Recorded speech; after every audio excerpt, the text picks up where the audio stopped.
Hey guys, today we're doing another book haul.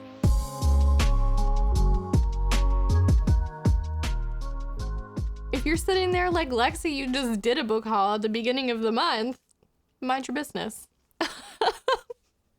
I have a problem, clearly. So let's just dive right in. We're starting off with a spicy little Goodwill haul. I found books 2 and 3 to Tessa Dare's Girl Meets Duke series, The Governess Game, and The Wallflower Wager. And because I'm a completionist, I went and found a used copy online of the first book in the series, The Duchess Deal. I got these two for $1 each, and then I got this one for like $3. So I figure for like the whole series, that's not a bad deal. These are historical romances. I have not read any Tessa Dare, but I've heard this series in particular is really good. So when I saw books 2 and 3, I snatched them up because I'm curious. So I really quite like historical romances, and I'm interested to see what Tessa Dare does with them. Given the series name, Girl Meets Duke, I believe a duke is the love interest. Not the same duke, but different dukes are the love interest in all 3 of these.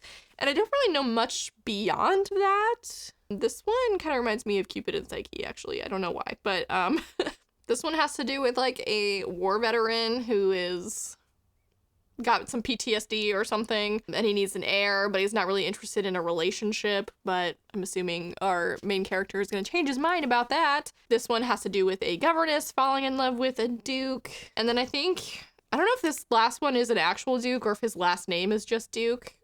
If so, that's kind of funny. But yeah, I don't know, I'm so interested in all of these, and I think they're gonna be a lot of fun, and I hope to get to at least the first one soon because I'm kind of in a romance mood lately, and I think these will be interesting. Then during that same trip to Goodwill, I also found Jasmine Guillory's While We Were Dating. Fun fact, I found this in the children's section, this adult romance book. Yikes. I haven't read Jasmine Guillory before, and I'm getting the sinking feeling that this is part of a series, and while I know most of the time romance series aren't like so connected that you have to read them in order, but I don't like reading them out of order, so dang it. I don't know, maybe I'll just pick this one up and see if I like her writing. I'm not sure. This has to do with a famous couple, I believe. The blurb says, 2 people realize that it's no longer an act when they veer off script in this sizzling romantic comedy. So yeah, I think we're following 2 actors, which is fun. I like reading about how sort of fame impacts relationships, and I think it's fun. So for $1, I figured why not? I've never read her before, but hopefully I like her writing. Next up, I picked up a few books from Book Depository because I really like UK covers, and that's like the cheapest place to buy them because they don't charge shipping, which is fun. So I got the paperback copies of Raybearer and its sequel Redemptor. I just love the use of the negative space in this artwork. The American artwork is nice too, but these are just so abstract and lovely, and I love floral and animals, and I just think this is a really fun cover set. So I've been curious about this series for a while. I think it's just a duology. This is like books 1 and 2 in a duology. I've heard fantastic things about it. Like literally everyone that I've seen that's read this just has nothing but good things to say. The main character, I think, is literally like she was born to enact her mother's revenge on somebody, and she comes to like the person that she's supposed to kill, and that just sounds hardcore. Yeah, so she's like sent to serve on the Crown Prince's council, and she's supposed to kill the Crown Prince, which is high stakes and hardcore and sounds like a great setup for a book. So I'm really excited to get to these, and again, love these covers. Also from Book Depository, I picked up the hardcover of Cersei. Once again, I just really love the UK edition of this book. I recently read Song of Achilles and loved it. I really fell in love with Madeline Miller's writing, so I wanted to pick up this one pretty much right away and hopefully read it soon. But the florals, I can't get enough of them. So gorgeous, and I love like the foiled. I'm like sitting here kind of playing with the book because just the way it catches the light is so stunning. And this is a retelling of the myth of Cersei, who plays a part in the Odyssey. So she's got kind of a bad reputation in Greek mythology. She's known as like a witch, but this is supposed to be a more sympathetic view on her. And she's like the daughter of a god, but she herself is not a goddess. She has to sort of deal with that and feeling like an outcast from that. And she's literally like abandoned and isolated on an island. So I've heard this is very like girl power kind of book, and I love that. So hopefully you're gonna read this one soon. Again, I really liked Song of Achilles, and that was a really fast read, so I don't know, I have the feeling that this one will be as well. I'm feeling my Greek mythology renaissance sort of starting to reemerge. I also want to pick up the Percy Jackson series again soon, but we're gonna start with this. Then on Macari, I finally found the first print of Crooked Kingdom by Leigh Bardugo. I have the matching edition of Six of Crows. I found that at my local bookstore for like a super good deal. And I've been holding out on buying the second book until I found its matching edition with the sprayed edges. And I paid a little bit more for this one than I did for the first one, but this was a journey trying to find this book, so I did not mind. And I'm so excited to finally have this. I read Six of Crows about a month ago with Stephanie, and it was such a fun ride. The character work in that book is just fabulous, and I'm really excited to see how the story continues.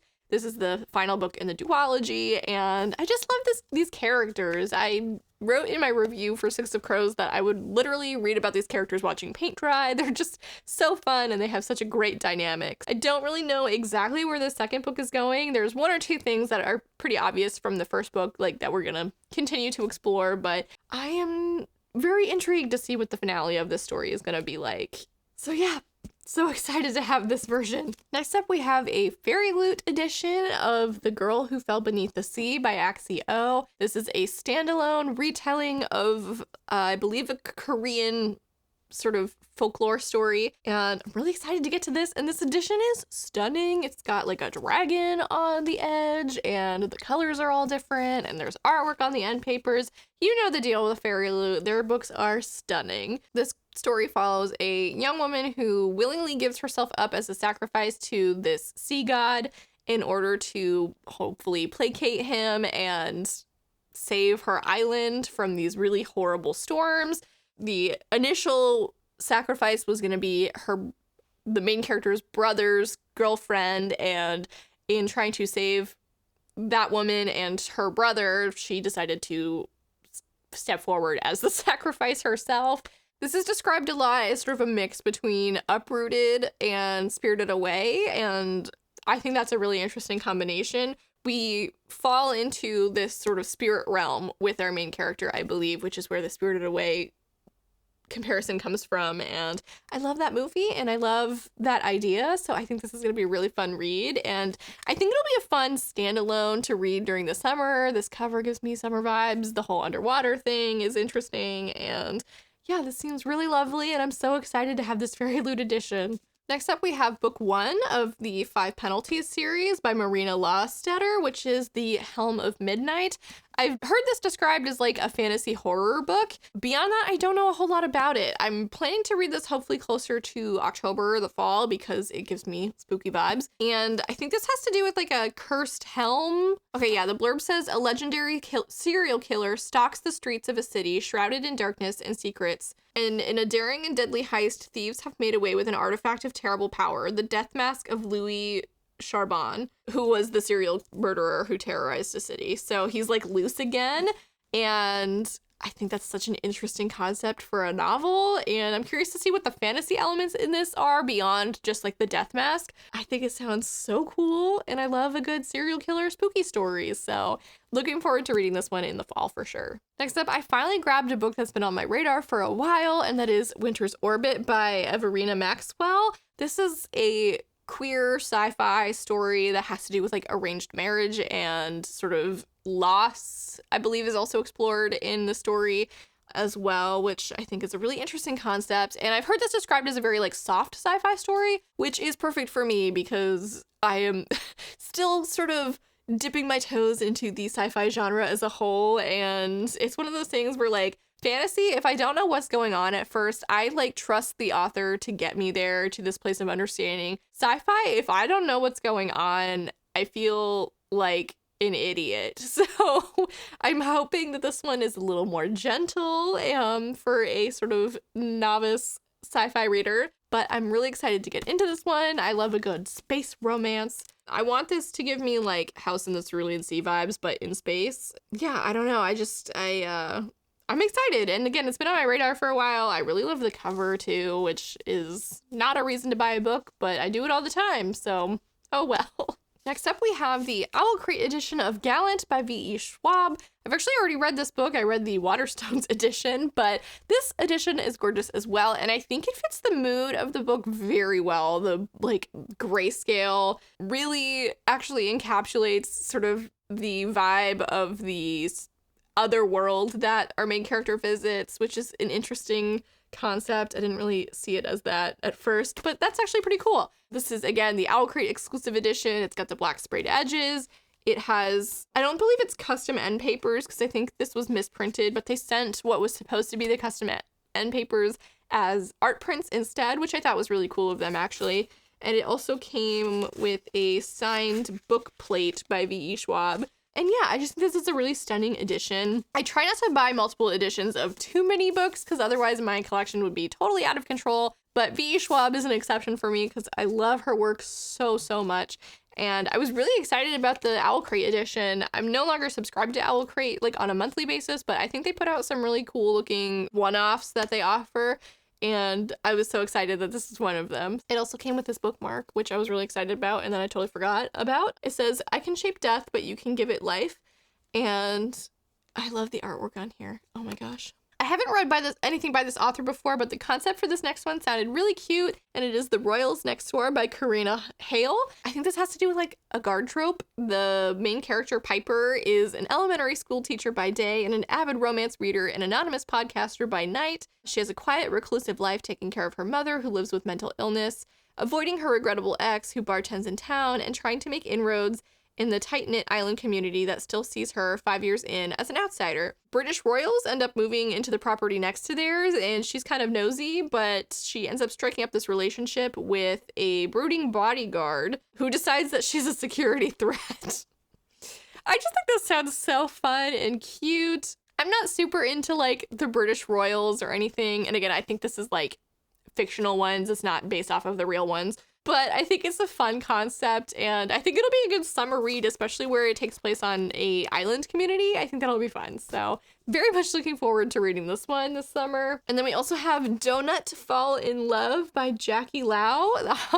I really like romances that revolve around cooking and baking, apparently. I've picked up quite a few of those. This one takes place in Toronto. One of the main characters is an actor, and the other one is a baker. It says, innovative baker Lindsay McLeod meets actor Ryan Kwok when he knocks over 24 specialty donuts at her bakery. Their relationship is off to a messy start, but there's no denying their immediate attraction. When Ryan signs up for a celebrity episode of a show called Baking Fail, he asks Lindsay to teach him how to bake, and she agrees. I just think that sounds so cute and charming, and this was one of 2 romance books with the name Donut in it. I think that came out around the same time, and they both sounded cute, but I got this one for a good deal, so I picked this one up. Okay, we're getting there, guys. A little bit more.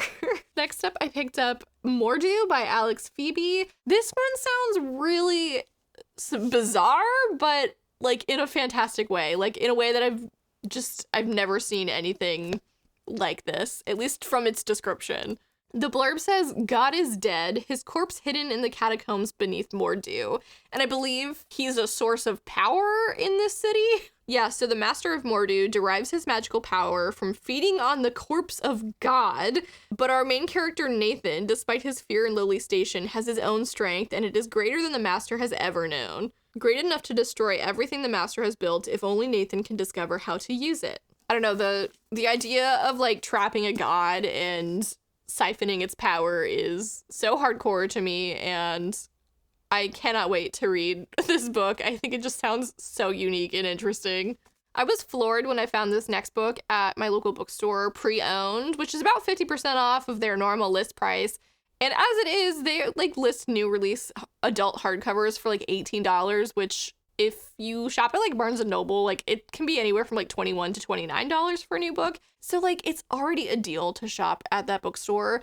And the fact that I found this one pre-owned like 2 weeks after its release date for $10, I was amazed. And that is The Bone Orchard by Sarah A. Mueller.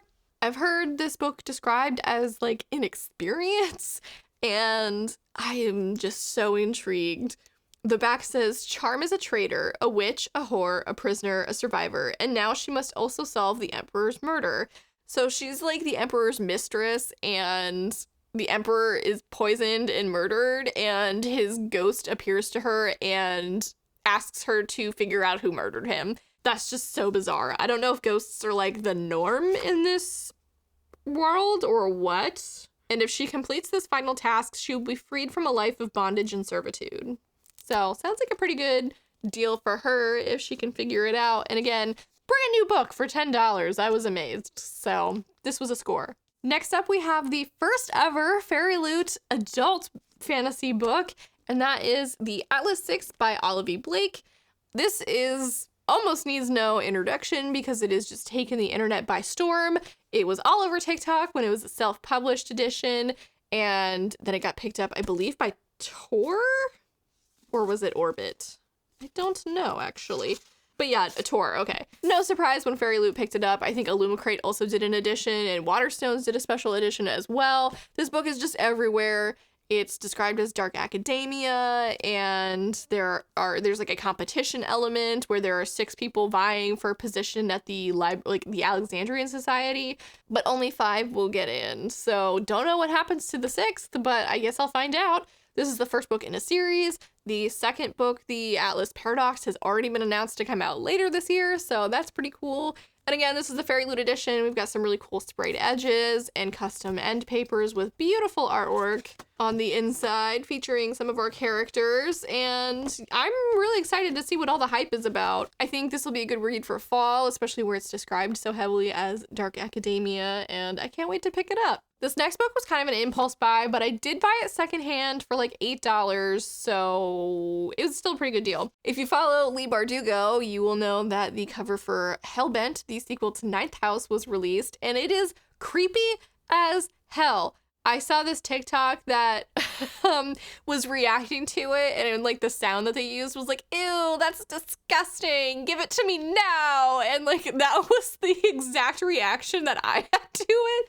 I was just like, that's horrifying. I need to read this, which is probably a strange reaction, but I'm not going to question it. So in order to read that one, I will need to read Ninth House, obviously, by Leigh Bardugo. I've only read so far the Six of Crows, the first book in that series by Leigh Bardugo. This will be the first adult book by her I pick up, and I believe it is the first adult book she has published. So I'm intrigued to see sort of the tonal shift. I've heard this one also described as kind of dark academia. It has to do with secret societies on a college campus, which I think is fascinating. And yeah, I've liked Leigh Bardugo's writing so far, so I'm curious to see how it sort of fits in adult story. The only thing that makes me laugh about this book is our main character's name is Alex, which is short for Galaxy, which is just a ridiculous name, but I'm gonna overlook it. Yeah, I'm not exactly sure what her role in all of this is, but I know that there's some sort of mystery, and there's magic, and it's occulty, and I'm here for it. So very excited to get into this one, because I can't wait to read the second one too.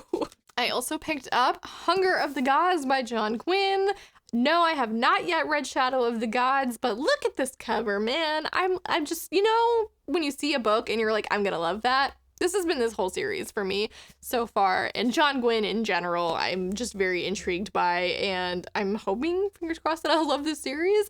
I was approved for an arc of this on NetGalley, but did not get around to reading the first or the second one in time for its publication, so hopefully getting to that soon. Very excited to read this. It's a Norse-inspired fantasy, multi-POV, and these giant god creatures are awakening and threatening the world. Can't wait to read about that. Love me some epic high fantasy. And yeah, I can't wait to dive into John Gwynne. So I've only heard good things. Finally, we're at the end. This is actually sort of my boyfriend's purchase, and I'm just hauling it for clout, but I'm also going to read it. And that is... oh my god, these are heavy. The entire Invincible series. Holy crap. By Robert Kirkman, Corey Walker, and Ryan Otley. 3 giant compendiums. I did not realize how heavy they were. Holy crap. I'm just gonna hold up the first one. So, yeah, Invincible. My boyfriend and I checked out the show a while back, I believe last summer, and we're just so in love with it. It's definitely a dark take on superheroes, but it is so good.